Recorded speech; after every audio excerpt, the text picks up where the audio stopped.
Hello students, welcome to Education Insights. आज के इस लेक्चर में बात करेंगे कि आईसीआई ने सीए फाउंडेशन के पेपर नंबर 1 अकाउंटेंसी में चैप्टर नंबर 1 थियोरेटिकल फ्रेमवर्क में से मई 2018 से लेकर दिसंबर 2023 तक कितने क्वेश्चंस पूछे हुए हैं और कौन कौन से टॉपिक्स ज्यादा इंपॉर्टेंट हैं। टॉपिक्स के अंदर या फिर चैप्टर नंबर 1 थियोरेटिकल फ्रेमवर्क में 6 यूनिट है। इसमें से आईसीआई केवल 3 से ही क्वेश्चन पूछती आ रही है। पहला है accounting principle, concept and conventions. दूसरा capital and revenue expenditure and receipts. और तीसरा है प्रोविजन कंटीजेंट एसेट्स और कंटीजेंट लायबिलिटी। इन 3 यूनिट्स का ही वेटेज सबसे ज्यादा है। मैंने चैप्टर वाइज वेटेज के लिए कि आईसीआई ने मई से लेकर 2018 से लेकर दिसंबर 2023 तक कितने क्वेश्चंस हर एक चैप्टर में से पूछे हैं, उसका एक डिटेल्ड वीडियो बनाया है। उसका लिंक ऊपर आई बटन में, आप एक बार जरूर देखें उस वीडियो को। अब बात करें सबसे पहले मई 2018 में जो क्वेश्चन आईसीआई ने पूछा, क्वेश्चन था ट्रू और फॉल्स हमें बताना था रीजन के साथ। Expenses in connection with obtaining a license fee और obtaining a license for running a cinema hall is revenue expenditure. Statement कह रहा है कि एक सिनेमा हॉल को रन करने के लिए जो भी लाइसेंस फीस का पेमेंट हम लोग कर रहे हैं या वो सिनेमा हॉल वाले ओनर करता है, वो रेवेन्यू एक्सपेंडिचर ट्रीट किया जाएगा। तो ये स्टेटमेंट है फॉल्स, क्योंकि एक ऑर्गेनाइजेशन जो भी खर्चा करती है और जिस खर्चे से लॉन्ग टर्म बेनिफिट प्रोवाइड होगा, जिस खर्चे की वजह से कॉस्ट कम होती जाती है, जिस खर्चे की वजह से अपने बेनिफिट्स बढ़ते हुए जाएंगे, रेवेन्यू इंक्रीज होगा, ये सारे खर्चे कैपिटल एक्सपेंडिचर ट्रीट किए जाते हैं। So this statement is false because expenditure incurred that is provide benefits for more than 1 year or long time period are treated as capital expenditure. Also these increases earning capacity, और इन expenditure से एक business organisation की earning capacity भी rise होती है या फिर उसकी कॉस्ट होती है मिनिमम। अगर कॉस्ट रिड्यूस होगी तो अल्टीमेट प्रॉफिट होंगे राइज। तो in the given case as cinema hall could not operate, cinema hall बिना लाइसेंस फीस के ऑपरेट नहीं होगा, बिना लाइसेंस का फी पेड किए ऑपरेट नहीं कर पाएंगे। इसी वजह से ये कैपिटल एक्सपेंडिचर है, ना कि रेवेन्यू एक्सपेंडिचर। ये था क्वेश्चन नंबर जो आया, क्वेश्चन नंबर फर्स्ट का पार्ट ए, जो आया केवल 2 नंबर के लिए। इसमें एक क्वेश्चन और आया जो था अराउंड 4 नंबर के लिए, differentiate between provisions and contingent liability. मुझे बताना है प्रोविजन और कंटिजेंट लाइबिलिटीज के बीच में कौन कौन से डिफरेंसेस हैं। तो प्रोविजन का मतलब एक प्रॉफिट का अमाउंट जो फर्म ने या फिर ऑर्गेनाइजेशन ने सेट असाइड किया है। क्यों किया है? प्रेजेंट की लाइबिलिटीज जो हम पेड ऑफ करेंगे फ्यूचर में, या फिर प्रेजेंट के लॉसेज जो हमें बियर करने होंगे फ्यूचर में। तो provision means amount of profit set aside for present liabilities और लॉसेज। प्रोविजन हो सकता है लाइबिलिटीज के लिए बनाया हो, प्रोविजन हो सकता है लॉसेज के लिए बनाया हो। फॉर एग्जाम्पल, हमने प्रोविजन फॉर बनाया लीगल डैमेजेस, हमने बनाया प्रोविजन फॉर टैक्सेशन, हमने बनाया प्रोविजन फॉर बैड डेट्स। जो प्रोविजन फॉर लीगल डैमेजेस है और प्रोविजन फॉर टैक्सेस है, ये दोनों प्रोविजन है लाइबिलिटीज के लिए। मतलब मुझे फ्यूचर में इनका पेमेंट करना होगा इन लाइबिलिटीज का। और प्रोविजन फॉर बैड डेट्स ये है लॉसेज को कवर करने के लिए, कि कुछ हमने जो माल इस साल उधार बेचा है उसमें से कुछ पैसा हमें रियलाइज नहीं होगा, तो अल्टीमेट मेरे डेटर्स की वैल्यू हो जाएगी कम। तो ये सारे लॉसेज, ये सारे प्रोविजन जो लॉसेज से कंसर्न है। तो provision means amount of profit set aside for present liability और losses that will be occurred in near future. क्योंकि कंटीजेंट लाइबिलिटी क्या है? कंटीजेंट लाइबिलिटी एक possible obligation that can be occurred on a future date. ऐसी possible obligation जो भविष्य में अकर हो सकती है, जो डिपेंड करेगा किसी इवेंट के होने या ना होने पर। And this obligation is result from the past events. अगला करा है प्रेजेंटेशन। तो जो प्रोविजंस हैं इन्हें हम प्रेजेंट करेंगे बैलेंस शीट की लाइबिलिटी में। और provision, most of the provision show होते हैं बैलेंस शीट की करंट लाइबिलिटी के अंदर। लाइबिलिटी आप लोग जानते हैं दो टाइप की है, नॉन करंट और करंट। तो प्रोविजन शो होगा करंट लाइबिलिटी में। और इनकेस अगर प्रोविजन हमने एसेट्स के लिए बनाया है, मतलब एसेट्स की वैल्यू अगर रिड्यूस होगी उसके लिए प्रोविजन बनाया गया है, तो ये प्रोविजन स्पेसिफिक एसेट की वैल्यू में से हम लोगों को करना होगा माइनस। तो प्रोविजन का presentation, it can be present on the liability side of balance sheet if these are concerned with the liabilities, but if these are concerned with the decline in the value of assets, then these always shown on the asset side as minus item from that particular asset।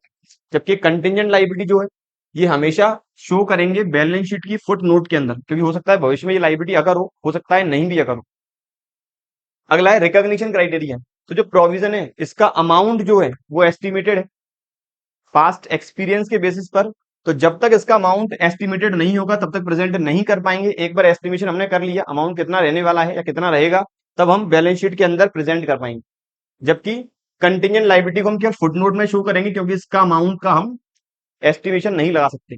Number fourth difference है जो concept कि हम provision किस concept के according बनाते हैं और contingent liability को हम किस कॉन्सेप्ट के अकॉर्डिंग रिकॉर्ड करते हैं फुटनोट के अंदर। तो प्रोविजन जो है इसे हम शो करते हैं एज पर दी प्रूडेंस या फिर कंजर्वेटिज्म कॉन्सेप्ट, जो कहता है फ्यूचर के एंटीसिपेटेड लॉसेस हमें अभी रिकॉर्ड करने होंगे, फ्यूचर की एंटीसिपेटेड लायबिलिटी हमें आज ही रिकॉर्ड करनी होगी। तो प्रोविजन आर रिकॉर्डेड और presented due to the prudence और conservatism concept, while contingent liabilities are shown due to the full disclosure concept। full disclosure कहता है सारी इंफॉर्मेशन जो बिजनेस के इंटरनल या फिर एक्सटर्नल यूजर हैं इन्हें बताना जरूरी है, हमेशा डिस्क्लोज करें। अगर बुक्स के अंदर डिस्क्लोज नहीं कर पा रहे हैं, बुक्स के बाहर डिस्क्लोज करें इन दी फॉर्म ऑफ फुटनोट। आखिरी डिफरेंस एग्जांपल क्या है, तो एग्जांपल मैंने आपको बता दिया है एसेट से रिलेटेड और लायबिलिटी से रिलेटेड। कंटिजेंट लायबिलिटी एग्जांपल जो भी लिटिगेशन पेंडिंग है, जिनका अभी तक डिसीजन नहीं आया है, प्रोडक्ट वारंटी ऑब्लिगेशंस जो हो सकता है भविष्य में अराइज हो या हो सकता है नहीं भी अराइज हो, तो ये दोनों हम शो करेंगे कंटिजेंट लायबिलिटी के फॉर्म में बैलेंस शीट के नीचे फुटनोट के अंदर। ये बात थी। क्वेश्चन जो आया मई 2018 में, पहला वाला आया था 2 नंबर के लिए और ये मेरा आया था 4 नंबर के लिए। उम्मीद है प्रोविजन और कंटिजेंट लायबिलिटी का डिफरेंस क्लियर हो चुका है। ये वाला क्वेश्चन आईसीआई का मुझे लगता है फेवरेट है, तो शायद अभी तक 2 या 3 अटेम्प्ट में ये क्वेश्चन पूछ चुके हैं। अगली बात करें, आया नवंबर 2018 में ओवरऑलिंग एक्सपेंसेस। जो भी ओवरऑलिंग एक्सपेंसेस हैं एक बिजनेस ऑर्गेनाइजेशन अकर कर रही है for the engine of motor car to get better fuel efficiency is revenue expenditure. जो भी बिजनेस ऑर्गेनाइजेशन ने मोटर कार के इंजन पर खर्चा किया है जिसकी वजह से उसका जो एवरेज है वो अच्छा निकलेगा या ज्यादा किलोमीटर उस मोटर कार को हम यूज कर पाएंगे, तो ये रेवेन्यू एक्सपेंडिचर है। तो स्टेटमेंट ये भी है फॉल्स। क्यों? क्योंकि ऐसे खर्चे जिनकी वजह से ऑर्गेनाइजेशन को बेनिफिट होता है लंबे समय में, या फिर ऐसे खर्चे जिनकी वजह से कॉस्ट कम होना चालू होती है, अल्टीमेट प्रॉफिट बढ़ेगा, these are always treated as capital expenditure. So this statement is false because expenditure incurred to provide benefit for more than 1 year or for a long time period are treated as capital expenditure. Along with this, all those expenditure which leads to reduction in cost or increase in the earning capacity are treated as capital expenditure. In the given case, as expenditure leads to reduction in running cost of vehicle, जिससे organisation के profit rise होंगे, तो ये माना जाएगा capital expenditure. तो ये हमें करना पड़ेगा capitalise rather than the revenue expenditure. ये बात थी नवंबर 2018 का जो था क्वेश्चन नंबर 1। वापस आया 2 नंबर में। अब अगला क्वेश्चन आया 4 नंबर में। क्या क्वेश्चन है? Discuss the limitations which must be kept in mind while evaluating the financial statements. कि फाइनेंशियल स्टेटमेंट की कौन कौन सी लिमिटेशंस हैं। तो पहली लिमिटेशन है विंडो ड्रेसिंग, कि फाइनेंशियल स्टेटमेंट में कुछ इस तरह की प्रेजेंटेशन हो सकती है जिसे यूजर प्रॉपर फॉर्म में अगर अंडरस्टैंड नहीं करेंगे तो उसका गलत रिजल्ट निकल के आएगा। फॉर एग्जाम्पल बात करें, जैसे मैं जब भी ट्रेडिंग अकाउंट बनाता हूं, जब भी मैंने ट्रेडिंग अकाउंट बनाया, यहां मैं लिखता हूं सेल्स, यहां लिखता हूं परचेस।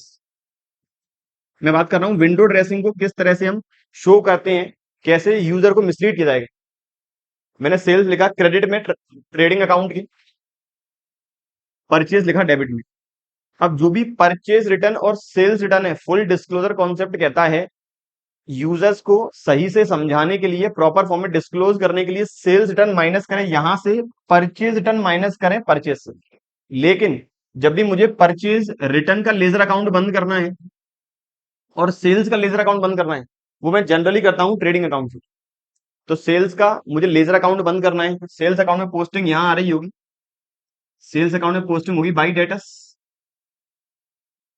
एंट्री होती है debtor account debit to sales या फिर cash account debit to sales.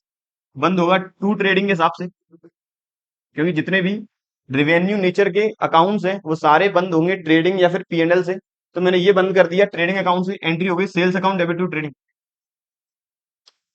ऐसे ही मैंने सेल्स रिटर्न अकाउंट ओपन किया, मैंने सेल्स रिटर्न अकाउंट में कस्टमर माल लौटाएगा, एंट्री होगी sales return account debit to debtors. ये हम वापस बंद करेंगे ट्रेडिंग अकाउंट से, तो बाई ट्रेडिंग। तो अल्टीमेट ट्रेडिंग अकाउंट में आना चाहिए टू सेल्स रिटर्न, और जिसका दूसरा नाम होता है return inward, return inward. In case अगर कंपनी या ऑर्गेनाइजेशन इस तरह से प्रेजेंटेशन करती है, सेल्स रिटर्न को सेल्स में से माइनस नहीं करके यहां दिखाते हैं डेबिट साइड में, तरीका सही है, अल्टीमेट आंसर मेरा सही निकल के आएगा। लेकिन इस तरीके ने यूजर को मिसलीड कर दिया। बहुत सारे यूजर ऐसे होंगे जो नहीं जानते रिटर्न इनवर्ड क्या है, तो उन्हें लगेगा कंपनी की सेल्स इस स्पेसिफिक अमाउंट की। फॉर एग्जाम्पल अगर कंपनी की सेल्स है 50 करोड़ की, अब इस 50 करोड़ में से 20 करोड़ का माल लौट के आ गया, इसका मतलब इफेक्टिव सेल्स है 30 करोड़, जबकि कंपनी ने प्रेजेंटेशन दिया रिटर्न इनवर्ड के अंदर 20 करोड़। अब यूजर को पता ही नहीं है रिटर्न इनवर्ड होता क्या है, तो उसे लगेगा कंपनी की सेल्स है 50 करोड़, यूजर को मिसलीड कर दिया गया। इसे बोलते हैं विंडो ड्रेसिंग। नंबर नेक्स्ट है based on the pass information. हमेशा यूजर जो बिजनेस में पैसा इन्वेस्ट कर रहा है उसका मोटिव है भविष्य का एनालिसिस करना कि भविष्य में कितना फायदा होगा। लेकिन जो फाइनेंशियल स्टेटमेंट है हमेशा पास इंफॉर्मेशन प्रोवाइड कराएंगे, तो इसीलिए फ्यूचर की इंफॉर्मेशन ये प्रोवाइड नहीं करा पाएंगे, तो यूजर कहीं ना कहीं जो इन्फॉर्मेशन ऑब्टेन कर रहा है वो उसका मोटिव था फ्यूचर इन्फॉर्मेशन ऑब्टेन करे, तो वो इससे प्रॉपर वो अचीव नहीं कर पाएगा। नंबर नेक्स्ट है इग्नोर्स क्वालिटेटिव एस्पेक्ट। अकाउंटिंग में एक कॉन्सेप्ट है मनी मेजरमेंट, एक कॉन्सेप्ट है मनी मेजरमेंट जो कहता है वही ट्रांजैक्शन बुक्स के अंदर रिकॉर्ड होंगे जिनका मॉनेटरी वैल्यू है, अदरवाइज ऐसे इवेंट्स जिनका मॉनेटरी वैल्यू नहीं है उन्हें इग्नोर कर दिया जाए। मतलब क्वालिटी को हमेशा करने इग्नोर। तो अकाउंटिंग हमेशा क्वांटिटेटिव एस्पेक्ट के फॉर्म में होगी, ना कि क्वालिटेटिव एस्पेक्ट के फॉर्म में। हो सकता है ऑर्गेनाइजेशन के पास बहुत सारे एम्प्लॉइज ऐसे हो, ऐसी ह्यूमन रिसोर्स हैं जो काफी ऑनेस्ट है, जो काफी एफिशिएंट है, तो इस एफिशिएंसी और ऑनेस्टी को हम रिकॉर्ड नहीं कर पाएंगे, ये अगला लिमिटेशन है। नंबर नेक्स्ट है ignores inflationary factor.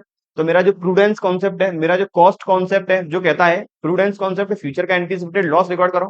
Cost concept कहता है हमें मार्केट वैल्यू से कोई मतलब नहीं है, केवल कॉस्ट पर ही रिकॉर्ड करें। तो अल्टीमेट ये दोनों जो इन्फ्लेशन है या जो प्रोबेबल इनकम्स हैं, प्रोबेबल प्रॉफिट्स हैं, उन्हें इग्नोर कर रहे हैं। कुछ एक्सपर्ट कहते हैं अगर आप प्रॉफिट्स इग्नोर कर रहे हैं तो लॉसेस भी इग्नोर करें, लेकिन अकाउंटेंसी में प्रूडेंस कॉन्सेप्ट कहता है प्रॉफिट्स को इग्नोर करेंगे, केवल लॉसेस को रिकॉर्ड करते हुए जाएंगे। तो ये हो गया मेरा अगला लिमिटेशन। आखिरी है कॉन्फ्लिक्ट बिटवीन अकाउंटिंग प्रिंसिपल्स। कुछ प्रिंसिपल्स ऐसे हैं जो एक दूसरे के लिए कॉन्फ्लिक्ट क्रिएट करेंगे, जैसे कॉस्ट और प्रूडेंस। कॉस्ट कहता है जिस वैल्यू पे खरीदा उस पर रिकॉर्ड करें, जबकि प्रूडेंस कहता है एंटीसिपेटेड लॉसेस रिकॉर्ड करो। मतलब कॉस्ट और मार्केट वैल्यू इन दोनों में से जो कम होगी उसे रिकॉर्ड करें।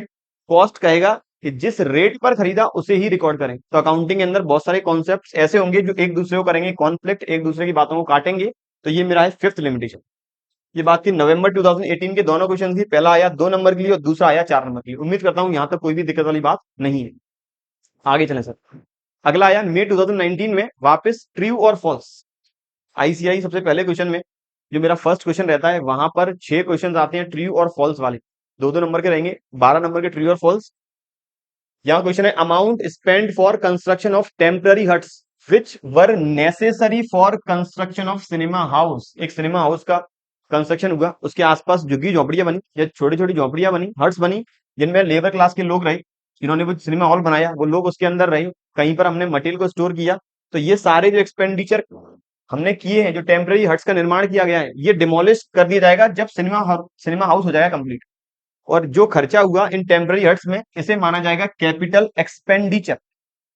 तो बिल्कुल सही है, क्योंकि ऐसे एक्सपेंडिचर जिनसे हमें कोई एसेट्स जनरेट होगी या जिनसे हमें फ्यूचर इकोनॉमिक बेनिफिट अराइज होगा, जिससे हमें बेनिफिट मिलेगा लंबे समय के लिए, वो सारे कैपिटल एक्सपेंडिचर माने जाएंगे। और ऐसे एक्सपेंडिचर जो किसी एसेट्स के कंस्ट्रक्शन के साथ हुए हैं और जिन एक्सपेंडिचर के बिना एसेट कंस्ट्रक्ट नहीं हो सकती है, वो सारे माने जाएंगे capital expenditure.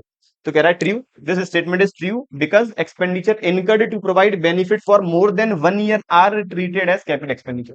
Also these increases earning capacity. आपको पूरी डेफिनेशन वही लिखनी है कि अर्निंग कैपेसिटी इंक्रीज करेंगे या फिर कॉस्ट रिड्यूस करेंगे। In the given case as temporary huts were necessary for the construction, कि टेम्पररी हट्स सिनेमा हाउस के कंस्ट्रक्शन नेसेसरी था, जिसके बिना सिनेमा हाउस रन नहीं कर सकता था। तो ये मेरा कैपिटल एक्सपेंडिचर माना जाएगा, कैपिटलाइज किया जाएगा। नंबर नेक्स्ट जो मई 2018 में ही आया वापस 4 नंबर के लिए, गोइंग कंसर्न कॉन्सेप्ट और कॉस्ट कॉन्सेप्ट में बताया जाए डिफरेंस। तो गोइंग कंसर्न कॉन्सेप्ट है क्या? ये कॉन्सेप्ट कहता है कि बिजनेस एक लंबे समय तक चलेगा। ऑर्गेनाइजेशन का जो ओनर है, एंटरप्रेन्योर है, उसका कोई भी इंटेंशन नहीं है बिजनेस को बंद करने का, ना ही कोई ऐसी दिक्कत आएगी भविष्य में कि बिजनेस बंद करना पड़ेगा। तो this concept states a business will survive in long run. So entrepreneur has neither the intention nor the need of liquidate और cut off its scale of operation. तो ऑर्गेनाइजेशन के जो एंटरप्रेन्योर है उन्हें ना ही कोई बिजनेस बंद करना पड़ेगा, ना बिजनेस की कोई ऑपरेशन को कट करना पड़ेगा। हमेशा मान के चलेंगे बिजनेस लंबे समय तक चलता जाएगा, बिजनेसमैन को ऑप्टिमिस्टिक रहना यहाँ जरूरी है। जबकि कॉस्ट कॉन्सेप्ट है जो कहता है कि सारी जो भी फिक्स्ड एसेट्स हैं उन सभी फिक्स्ड एसेट्स को रिकॉर्ड करेंगे कॉस्ट पे। All the fixed assets are recorded at cost, that means historical cost. और कॉस्ट किस तरह से कैलकुलेट करेंगे? जो भी परचेज प्राइस हमने पेड किया, फॉर एग्जांपल मशीनरी खरीदी, तो मशीनरी खरीदते वक्त जो भी परचेज प्राइस पेड किया, including expenditure incurred from the date of purchase up to the date of use. Machinery खरीदी तो मशीन को लाने का हमने जो किराया भाड़ा पेड किया, मशीनरी को इंस्टॉलेशन के लिए इंस्टॉलेशन चार्जेस पेड किए, मशीनरी के जब हमने स्टार्टिंग की तो सबसे पहले डेमो प्रोडक्ट या फिर सैंपल बनाने के लिए मैंने वहां पर रॉ मटेरियल इंसर्ट किया, वेजेस का पेमेंट किया, ये सारे खर्चे ही मशीनरी की वैल्यू में ऐड करेंगे, ये सारे ही खर्चे हमें करने होंगे कैपिटलाइज। तो cost concept states all the fixed assets are valued at cost always. दूसरा डिफरेंस, जो गोइंग कंसर्न कॉन्सेप्ट है, ये एक ब्रॉड कॉन्सेप्ट है कॉस्ट के सामने, क्योंकि इस कॉन्सेप्ट के अंदर इस कॉस्ट को भी इंक्लूड करेंगे कि गोइंग कंसर्न के बेसिस पर ही बनती है बैलेंस शीट। और बैलेंस शीट एक ऐसा स्टेटमेंट है जिसमें एसेट्स चाहे करंट हो या नॉन करंट हो, लाइबिलिटी चाहे करंट हो या नॉन करंट हो, ये दोनों ही हम लोग करते हैं रिकॉर्ड। और करंट एसेट्स और नॉन करंट एसेट वाले पार्ट पर यहां इस पर अप्लाई होगा मेरा कॉस्ट कॉन्सेप्ट। तो कहीं ना कहीं मेरा जो गोइंग कंसर्न है ये एक ब्रॉडर कॉन्सेप्ट है in compare to the cost concept, और कॉस्ट कॉन्सेप्ट है narrow. Number next, coverage. Going concern cover करेगा एंटायर बैलेंस शीट, चाहे जिसके अंदर एसेट्स आए, लाइबिलिटीज आए, कोई से भी नेचर का ट्रांजेक्शन आए, जबकि कॉस्ट कॉन्सेप्ट केवल कवर करेगा फिक्स्ड एसेट्स को। नंबर 4 डिफरेंस, इसका फोकस क्या है? तो गोइंग कंसर्न का जो फोकस है वो है एंटायर बैलेंस शीट पर, कि बिजनेस लंबे समय तक चलेगा तो हमें एसेट्स को रिकॉर्ड करना पड़ेगा, लाइबिलिटीज को रिकॉर्ड करना पड़ेगा, एसेट्स पर डेप्रिसिएशन चार्ज करना पड़ेगा। जबकि कॉस्ट कॉन्सेप्ट का फोकस केवल और केवल है फिक्स्ड एसेट्स। ये बात थी difference between going concern and cost concept जो आया मई 2019 में। अब बात करें क्वेश्चन जो आया नवंबर 2019 में, वापस वही ट्रू और फॉल्स। क्वेश्चन क्या है? Messrs X Y Z and company runs a cafe, एक कैफे चलाते हैं। They renovated some of the old cabins, उन्होंने पुराने केबिन्स को रिनोवेशन कराया। बिकॉज ऑफ दिस रिनोवेशन, इस रिनोवेशन की मदद से पुनर्निर्माण कराया, जिसकी वजह से क्या हुआ, कुछ स्पेस फ्री हुआ। और इनके पास जो पहले 15 केबिन थी, जहां पर कुछ लिमिटेड, अगर मान के चले एक केबिन में 2 लोग बैठ सकते थे, तो पहले 30 लोगों का जो स्पेस था अब वो बढ़ के हो गया है 18 केबिन के इक्विवेलेंट, मतलब 36 लोगों के लिए। अल्टीमेट द टोटल एक्सपेंडिचर जो उन्होंने किया रिनोवेशन में हुआ 30,000 का, and was treated as revenue expenditure.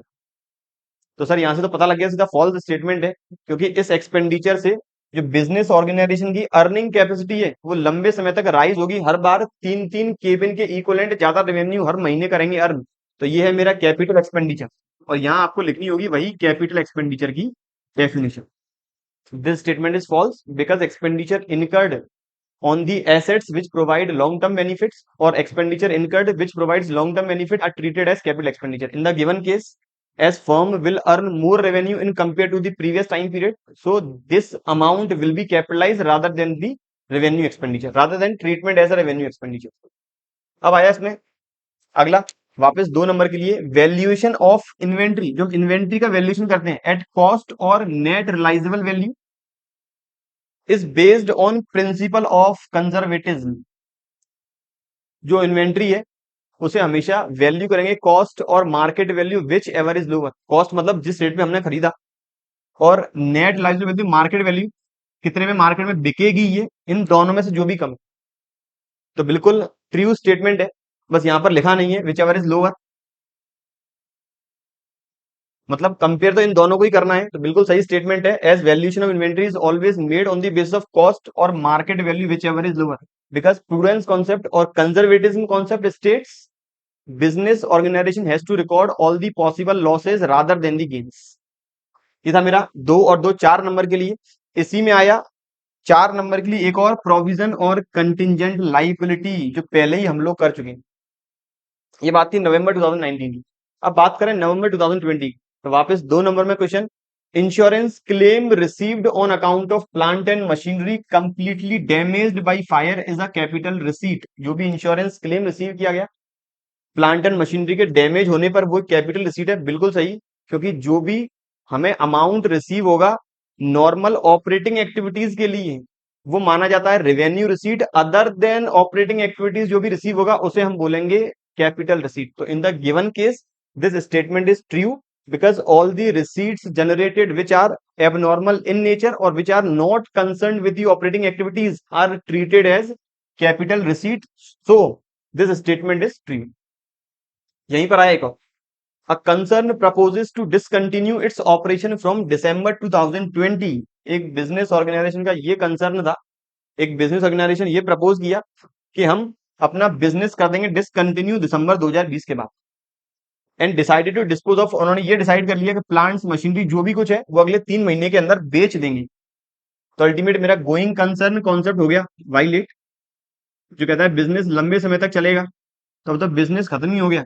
तो मुझे क्या करना होगा, सारी एसेट्स जो भी कॉस्ट या फिर मार्केट वैल्यू, इन दोनों में से जो भी वैल्यू है, या सारी एसेट्स मार्केट में जो जिस रेट पर बिकेगी उस रेट पर करनी होगी रिकॉर्ड। आगे पढ़े स्टेटमेंट क्या कहता है, the balance sheet as on 31 December 2020 should continue to indicate the points, indicate the plants at its historical cost. तो गलत कर दिया, क्योंकि हमें यहाँ पर सारा प्लांट्स मशीनरी जो जितनी भी एसेट्स हैं वो वैल्यू करनी है मार्केट वैल्यू पर rather than the cost, because here entities violates going concern concept और business is comes to an end, so entities cannot follow going concern concept। तो ये स्टेटमेंट है फॉल्स, जहां पर हमें सारी एसेट्स वैल्यू करनी होंगी मार्केट प्राइस पे।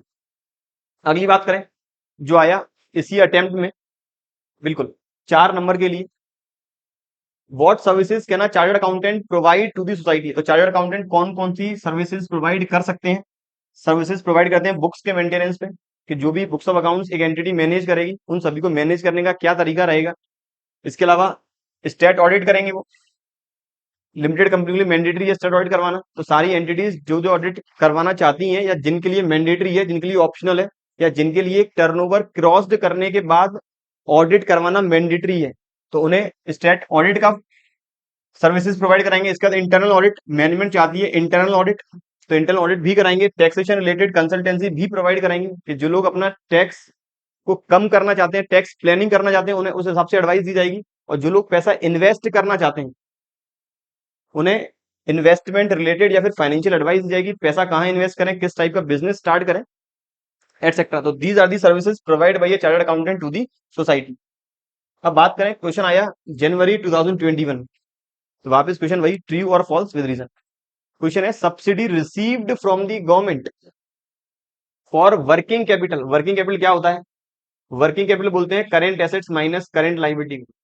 कि ऑर्गेनाइजेशन जो भी अपने डेली बेसिस पे खर्चे पेड करने के लिए, अपने क्रेडिटर्स को पेमेंट करने के लिए जो भी पैसा चाहिए बिजनेस में, या बिजनेस को नॉर्मल रूटीन में फंक्शनिंग करने के लिए, बिजनेस को एक स्मूथ रन करने के लिए जो भी खर्चा चाहिए, जो भी पैसे की रिक्वायरमेंट है, उसे कहेंगे वर्किंग कैपिटल। भैया manufacturing concern is a revenue receipt. तो एक ऑर्गेनाइजेशन ने सरकार से सब्सिडी रिसीव की है वर्किंग कैपिटल के लिए, बिजनेस को सुचारू ढंग से चलाने के लिए, ये रेवेन्यू रिसीट है, बिल्कुल स्टेटमेंट है ट्रू। क्योंकि ऐसी सारी रिसीट्स जो ऑपरेटिंग इन नेचर है या बिजनेस को कंटिन्यू रखने में मदद करती हैं, सारी रिसीट्स मानी जाएंगी रेवेन्यू। अगला कह रहा है accounting standard for non corporate entities in India as issued by the central government. तो ये स्टेटमेंट है फॉल्स, क्योंकि नॉन कॉर्पोरेट एंटिटीज है, इनके लिए अकाउंटिंग स्टैंडर्ड इश्यू करती है institute of chartered accountants of India. इसी अटेम्प्ट में केवल 2 ही क्वेश्चन आई, बिल्कुल। अब बात करें, क्वेश्चन आया जुलाई 2021 में। क्या क्वेश्चन है कि कैपिटल और रेवेन्यू एक्सपेंडिचर के बीच का क्या डिफरेंस है, कैपिटल और रेवेन्यू एक्सपेंडिचर के बीच में। तो सबसे पहला डिफरेंस, जितना भी कैपिटल एक्सपेंडिचर होगा ये हमें लंबे समय में बेनिफिट्स प्रोवाइड कराएंगे, जबकि जो रेवेन्यू एक्सपेंडिचर है ये बेनिफिट्स प्रोवाइड कराएंगे लिमिटेड पीरियड के लिए या फिर केवल करेंट पीरियड के लिए। ऐसे एक्सपेंडिचर जो बेनिफिट देंगे केवल करंट ईयर में ही, वो कहलाएंगे रेवेन्यू एक्सपेंडिचर। या ऐसे एक्सपेंडिचर जिनकी मदद से करंट ईयर में ही बेनिफिट मिलेगा, वो है रेवेन्यू। लंबे समय बेनिफिट मिलेगा, वो है कैपिटल। प्रेजेंटेशन तो हमेशा कैपिटल एक्सपेंडिचर शो करते हैं बैलेंस शीट में, इनकी वैल्यू जो भी डेप्रिशिएट होगी वो हम अमोर्टाइज करेंगे through the statement of PNL और पीएनएल अकाउंट। जबकि रेवेन्यू एक्सपेंडिचर हमेशा शो करेंगे प्रॉफिट एंड लॉस अकाउंट, और खर्चा है इसीलिए शो करेंगे डेबिट साइड। अगला कहता है पर्पस। तो कैपिटल एक्सपेंडिचर किया क्यों जा रहा है, ये खर्चा किया जा रहा है बिजनेस ऑर्गेनाइजेशन की अर्निंग कैपेसिटी को बढ़ाने के लिए, हम और ज्यादा प्रॉफिट कमा पाए। पहले एक मशीन है, एक मशीनरी और खरीदनी है, पहले बिल्डिंग किराए की है, बिल्डिंग खरीदनी है खुद की। तो हम कैपिटल एक्सपेंडिचर इसीलिए कर रहे हैं ताकि अपनी जो अर्निंग कैपेसिटी है वो इंक्रीज करें। रेवेन्यू एक्सपेंडिचर इसीलिए किया जा रहा है ताकि अर्निंग कैपेसिटी को मेंटेन किया जा सके। हम जिस रेट से पहले पैसा कमा रहे थे उसी रेट से आज भी पैसा कमाएं, इसलिए किया जाएगा रेवेन्यू एक्सपेंडिचर। कंसर्न विद, अब इसका जो ऑब्जेक्टिव है वो किस टाइप से कंसर्न है, या फिर कैपिटल एक्सपेंडिचर कौन सी पोजीशन शो करना चाहता है। तो capital expenditure shows solvency position, कि क्या बिजनेस के पास इतनी एसेट्स हैं, क्या बिजनेस के मैंने इस तरह से अपना एक्सपेंडिचर किया है अलग अलग एसेट्स के फॉर्म में कि अपनी लाइबिलिटीज पेड ऑफ कर पाएंगे। और रेवेन्यू एक्सपेंडिचर ये अपनी अर्निंग कैपेसिटी को मेंटेन करने के लिए, तो अल्टीमेट इसका मोटिव है प्रॉफिटेबिलिटी पोजीशन को प्रॉपर एंड फेयर फॉर्म में शो करना। आखिरी एग्जांपल क्या है, तो कैपिटल एक्सपेंडिचर एग्जांपल है machinery, building, plant, patents, then अभी फिक्स एसेट में पैसा इन्वेस्टेड है। जबकि रेवेन्यू एक्सपेंडिचर है जो भी हमने खर्चा पेड किया अपने एम्प्लॉइज को सैलरी के फॉर्म में, जो भी हमने किराया भाड़ा पेड किया है, फ्रेट पेड किया है, इसके अलावा गुड्स परचेज किया है, ये सारे आएंगे मेरे रेवेन्यू एक्सपेंडिचर के अंदर। ये बात थी जुलाई 2021 की कैपिटल और रेवेन्यू के बीच के डिफरेंसेस। अब बात करें दिसंबर 2021, जो आया क्वेश्चन दो दो नंबर के, दो ट्री फॉल्स के फॉर्म में, और आया हमें कुछ आइटम्स करने थे एक्सप्लेन। तो ट्री फॉल्स में पहला कहता है any amount spend to minimise working expense. Ultimate working expense को मिनिमाइज करने के लिए, कम करने के लिए, रिड्यूस करने के लिए जो भी खर्चा किया जाएगा वो है रेवेन्यू एक्सपेंडिचर। तो ये स्टेटमेंट तो हो गया गलत। ऐसे एक्सपेंडिचर जो अपनी कॉस्ट को मिनिमाइज करने के लिए किए जाते हैं जिससे हमारी अर्निंग कैपेसिटी इंक्रीज होगी, वो सारे कहलाएंगे capital expenditure rather than revenue expenditure. अगला कहता है expenses incurred on the repairs for the first time of purchase of an old building are capital expenditure. बिल्कुल सही है।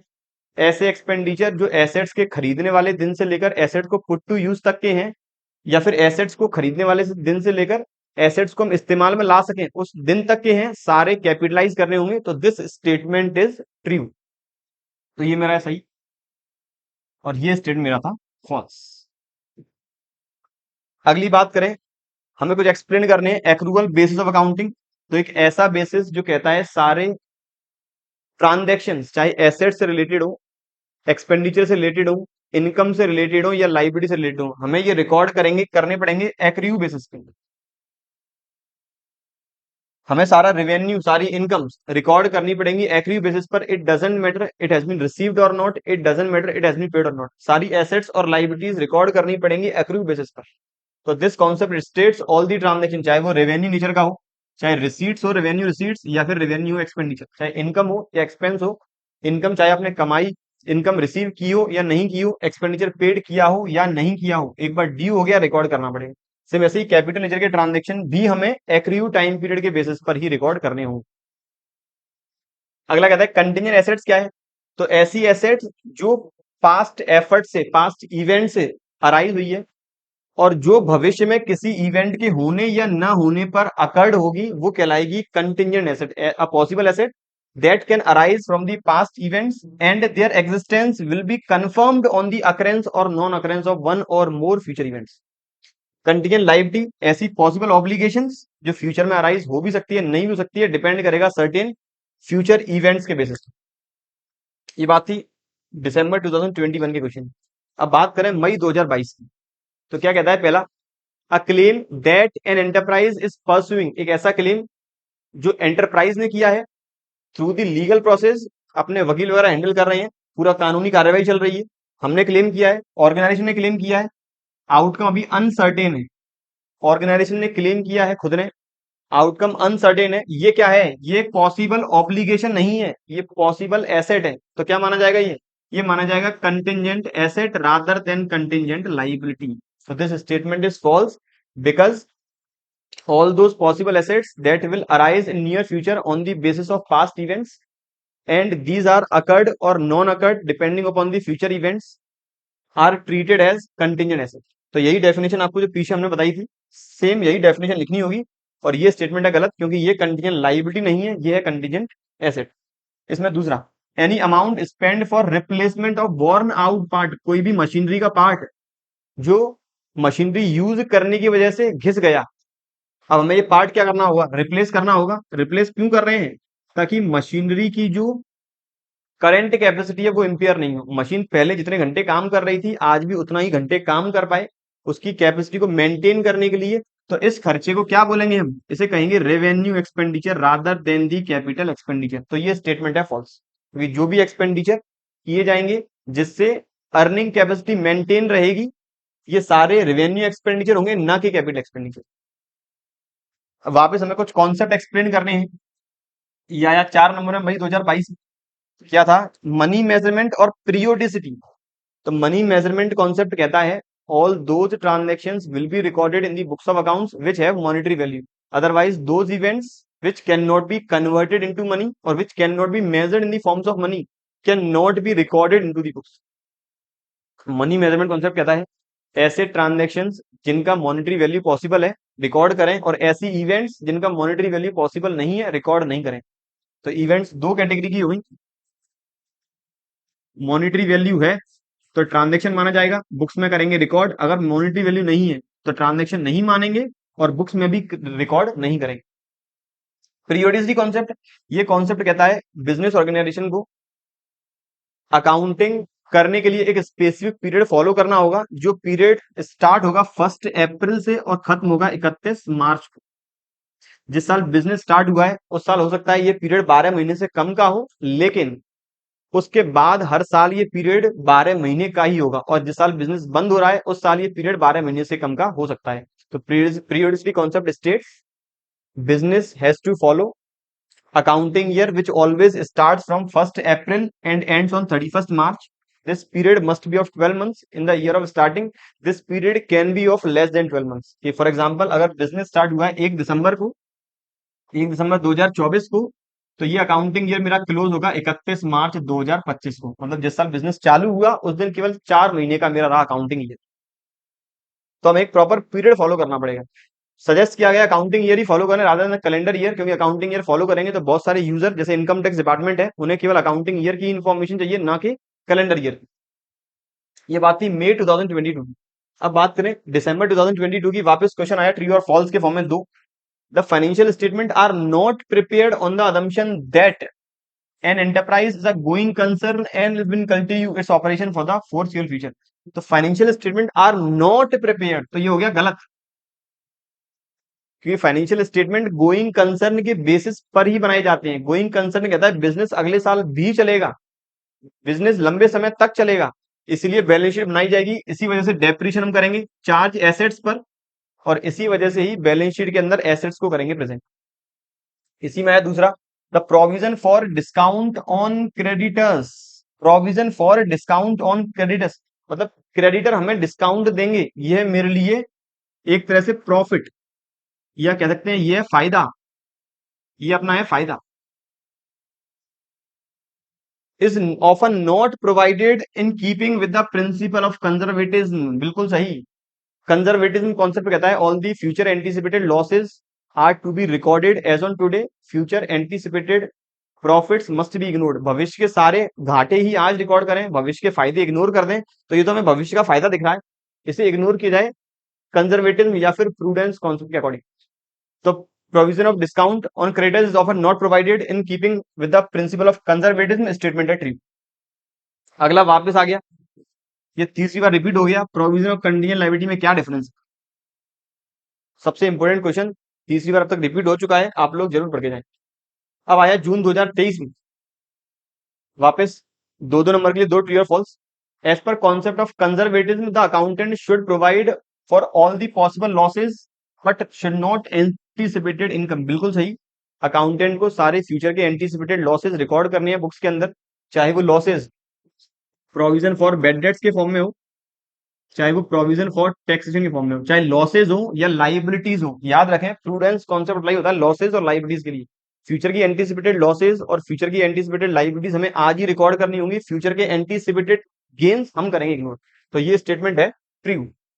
इसमें दूसरा आया expenses in connection with the obtaining license fee, तो कर चुके हैं, ये तो कैपिटल एक्सपेंडिचर है।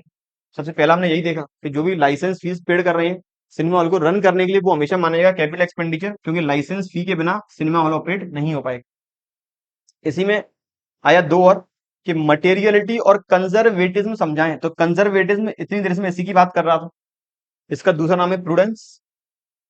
दोनों को आप जब एग्जाम में एक्सप्लेन करेंगे 2 नंबर में चाहिए, तो 2 पॉइंट्स बताएं प्लस इसका एग्जाम्पल भी बताएं। अब बात करें मटेरियलिटी कॉन्सेप्ट क्या है, तो मटेरियलिटी में वर्ड है मटेरियल। मटेरियल, मटेरियल को बोलते हैं important. Materiality concept states all those transactions which are important must be disclosed in the balance sheet and which are not material must be written off in statement of P&L और profit and loss account. Materiality concept कहता है ऐसे transactions जो material हैं, important हैं, उन्हें show करें balance sheet के अंदर एसेट में, लेकिन ऐसे ट्रांजैक्शन, ऐसे खर्चे जो इंपोर्टेंट नहीं है, उन्हें हम राइट ऑफ करें स्टेटमेंट ऑफ P&L में। फॉर एग्जाम्पल, एक ऑर्गेनाइजेशन डस्टबिन परचेज किया, डस्टबिन। अब एसेट की डेफिनेशन है, एसेट्स ऐसे आइटम है जो भविष्य में हमें बेनिफिट देते हैं, लंबे समय तक बेनिफिट प्रोवाइड कराएंगे, और जिनकी लाइफ जो है वो है मोर देन 1 ईयर, लाइफ है 1 साल से ज्यादा, फ्यूचर इकोनॉमिक बेनिफिट प्रोवाइड कराते हैं, वो हमेशा माने जाते हैं एसेट्स, माना जाएगा कैपिटल एक्सपेंडिचर। अब ऑर्गेनाइजेशन डस्टबिन खरीदा, डस्टबिन है लोहे का, ये है आयरन का, टूटने वाला ही नहीं, बस ऑर्गेनाइजेशन में साइड में रखा हुआ है, तो इसकी लाइफ ज्यादा है, भविष्य में बेनिफिट देगा। क्या बेनिफिट देगा? ऑर्गेनाइजेशन में साफ सफाई बनी रहेगी, तो कोई एक्स्ट्रा एम्प्लॉय हायर नहीं करना साफ सफाई के लिए, बेनिफिट है। तो क्या इसे एसेट मान लें? तो यहाँ कहता है अगर ये एसेट मान लिया तो अकाउंटेंट का काम बढ़ जाएगा। क्यों बढ़ जाएगा? इस पर लगेगा हर साल डेप्रिसिएशन 10 या 15% जो भी रेट हो। अब डस्टबिन आया 400 रुपए का, मेथड है अगर स्ट्रेट लाइन, और फर्म में, बिजनेस ऑर्गेनाइजेशन में ट्रांजेक्शन होते हैं करोड़ों में, तो इस साल बैलेंस शीट टोटल कितना आएगा? 10 करोड़। और ये एसेट 400 की, अगर सपोज बैलेंस शीट टोटल आ रहा है 10 करोड़, एसेट की वैल्यू भी करेंगे ऐड, तो 400 रुपए का डस्टबिन, 10% डेप्रिसिएशन, तो आएगी वैल्यू 10 करोड़ 360 रुपए। इसकी वजह से क्या इफेक्ट आया? अगर हमने नॉन मटेरियल या फिर इमटेरियल आइटम को, जो आइटम इंपोर्टेंट नहीं है, उसे भी हमने एसेट मान लिया, तो अकाउंटेंट का वर्कलोड बढ़ेगा और प्रेजेंटेशन ट्रू एंड फेयर निकल के नहीं आएगी। तो materiality concept states all those items which are material must be disclose on the asset side of balance sheet and which are not material must be written off in the P&L account। अब बात करें आखिरी attempt अभी तक के लिए, दिसंबर 2023 का question है, the financial statements must disclose all the relevant information in accordance with the full disclosure principle. Question आया ट्रू फॉल्स 2 नंबर के लिए, कि जो भी फाइनेंशियल स्टेटमेंट में हम इंफॉर्मेशन प्रेजेंट कर रहे हैं, ये प्रेजेंट करते हैं फुल डिस्क्लोजर प्रिंसिपल के अकॉर्डिंग। बिल्कुल सही स्टेटमेंट है, क्योंकि फुल डिस्क्लोजर प्रिंसिपल कहता है हमें जो भी इंफॉर्मेशन है, फाइनेंशियल इंफॉर्मेशन प्रॉपर फॉर्म में प्रेजेंट करनी होगी। मैंने आपको बताया ट्रेडिंग और P&L वाला, सेल्स और परचेज वाला, सारी इंफॉर्मेशन प्रेजेंट करेंगे बैलेंस शीट के अंदर प्रॉपर फॉर्म में। ऐसी इंफॉर्मेशन जो नॉन मॉनेटरी एस्पेक्ट में है, लेकिन आपको लग रहा है जरूरी है यूजर्स को बताना, ये सारी इंफॉर्मेशन शो करेंगे फुट नोट में। तो as per the accounting standard 1 disclosure of accounting policies, organization has to follow full disclosure principle in which all the accounting information must be disclosed in true and fair manner. If any information which is not in monetary terms, but it should also be disclosed in the form of footnote, because it is material or important for the accounting users। इसी में दूसरा आया, inauguration expenses of ₹10 lakh incurred on new unit in an existing business is a capital expenditure. एक नया business चालू हुआ, इसमें 10 लाख रुपए उसके उद्घाटन पे, इनॉग्रेशन में खर्चे हुए, तो ये एक कैपिटल एक्सपेंडिचर। तो यहाँ पर जो भी खर्चा है, अगर इसका फ्यूचर में बेनिफिट नहीं है, लंबे समय बेनिफिट नहीं है, तो ये कैपिटल की जगह माना जाएगा रेवेन्यू एक्सपेंडिचर। तो जो भी हम इनॉग्रेशन में खर्चा कर रहे हैं एग्जिस्टिंग बिजनेस की नई यूनिट के लिए, ये सारा खर्चा में फ्यूचर में बेनिफिट प्रोवाइड नहीं कराएगा, तो ये माना जाएगा रेवेन्यू एक्सपेंडिचर रादर देन दी कैपिटल एक्सपेंडिचर। तो ये स्टेटमेंट है फॉल्स, और मेरा अबव स्टेटमेंट था ट्रू। एक्सप्लेन दी फॉलोइंग, वापस मनी मेजरमेंट कॉन्सेप्ट बात कर चुका हूं मैं। रियलाइजेशन कॉन्सेप्ट, बच्चों रियलाइजेशन कॉन्सेप्ट आईसीआई कहती है कि रियलाइजेशन कॉन्सेप्ट फॉलो करता है कॉस्ट कॉन्सेप्ट, जिसके अकॉर्डिंग जो एसेट्स हैं उन पर अभी जो गेन हमें मार्केट में दिख रहा है, या फिर हमने जो एसेट्स जिस वैल्यू पे खरीदी है उस वैल्यू पर ही रिकॉर्ड करें। मार्केट में आज जितना भी गेन है उस गेन को करें ignore. All the fixed asset must be recorded at cost less depreciation, all the anticipated gains will be ignored, क्योंकि ये एंटीसिपेटेड गेन रिकॉर्ड तब होंगे जब बिजनेस होने वाला होगा बंद। लेकिन रेवेन्यू, इस रिलाइजेशन कॉन्सेप्ट को एक रेवेन्यू रिलाइजेशन के कंटेक्स्ट में और समझा जाता है, जो कहता है रेवेन्यू मतलब सेल्स, तो सेल्स रिकॉर्ड कब होगी? जब रिस्क और रिवॉर्ड दोनों ट्रांसफर हो चुका है। Sales will be recorded when risk and reward both will be transfer. अगर ऑर्गेनाइजेशन ने माल बेचा और माल बेचने के साथ साथ केवल पैसा कस्टमर से आ चुका है, अभी उस प्रोडक्ट की डिलीवरी हमने नहीं दी है, तो ना मैंने अभी रिस्क ट्रांसफर किया ना मैंने रिवॉर्ड ट्रांसफर किया। फ्लिपकार्ट अमेजन कंपनियां 7 से 10 दिन की एक्सचेंज पॉलिसी दे रही हैं। तो अगर कंज्यूमर उस प्रोडक्ट को 7 से 10 दिन के अंदर वापस कर देता है तो ऑर्गेनाइजेशन उसे सेल्स नहीं कह पाएंगी। तो अल्टीमेट ना रिस्क ट्रांसफर हुआ ना रिवॉर्ड। तो revenue realisation concept states revenue will record only when risk and reward both has been transferred, and only realization concept states fixed asset always valued at cost, we have to ignore anticipated gains, and cost means जो भी हमने price paid किया purchase करते वक्त add करेंगे जितने भी खर्चे खरीदने वाले दिन से लेकर पुट टू यूज वाले दिन तक हुए, और हर बार डेप्रीशिएशन हम लगाते हुए जाएंगे एज पर दी गोइंग कंसर्न कॉन्सेप्ट। ये बात थी बच्चों ओवरऑल मई 2018 से लेकर दिसंबर 2023 के अटेम्प्ट तक। इस पूरे कंटेंट की आप लोग पीडीएफ चाहते हैं तो पीडीएफ मैंने डिस्क्रिप्शन बॉक्स में दे दी हुई है, आप वहां से डाउनलोड कर सकते हैं। वीडियो पसंद आए लाइक जरूर करें, अपने फ्रेंड्स के साथ शेयर जरूर करें। ऐसे रिलेटेड टॉपिक डिस्कस करने वाले हैं अपने अगले लेक्चर्स में।